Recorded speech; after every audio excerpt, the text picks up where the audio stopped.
রাত দিন 24 ঘন্টা লেগে আছে কিভাবে মানুষের ঈমানকে নষ্ট করা যায়। কখনো দোয়া করতে হয় না এইরকম ফতোয়া প্রদান করে, কখনো নামাজে হুজ্জতি করে আপনার বুকের ওপরে হাত বাঁধে। বিভিন্ন রকমের কোয়ালিটি এই নেট ফারাজিদের মধ্যে আপনি দেখতে পাবেন।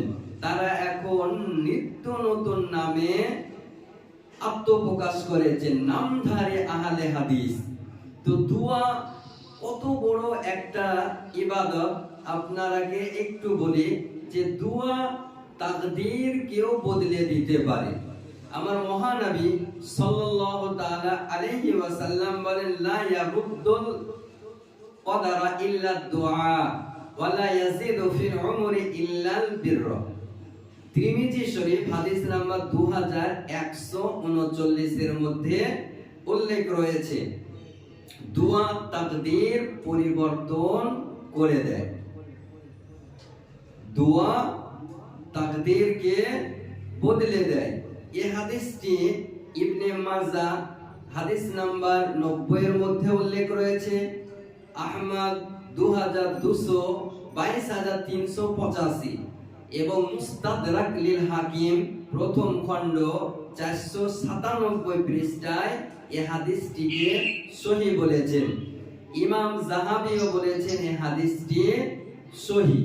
তাহলে যে তাকদীর মুআল্লাক শর্ত যুক্ত আছে তা দুয়ার মাধ্যমে বদলে যায়, কিন্তু তাকদীরে মুবাররাম কোনদিন বদলায় না। দোয়া করলে বিপদ দূর হয়ে যায়, দোয়া না করলে বিপদ আসে। এগুলো লৌহে মাহফুজে আগে থেকে লেখা থাকে। নেক আমল আয়ু বৃদ্ধি করে দেয়, অর্থাৎ প্রকৃতি অর্থ আয়ুতে বরকত দেয়। যেমন সময় কাজে লাগানো, সৎ কর্মে সফলতা, মানুষের ভালোবাসা বৃদ্ধি, এ সমস্ত উত্তম পরিমাণ।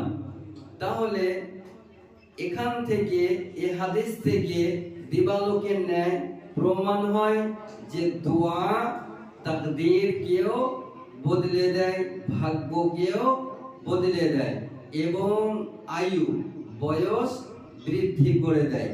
তাহলে এইরকম নামধারী আহলে হাদিস এরা বলে দোয়া করা যাবে না। তাহলে আপনার সুস্থ মস্তিষ্কে একটু বিবেক বিবেচনা করে বুঝতে পারবেন যে এরা হলো ঈমান চোর। মানুষের সব সময় ঈমান চুরি করতে থাকে।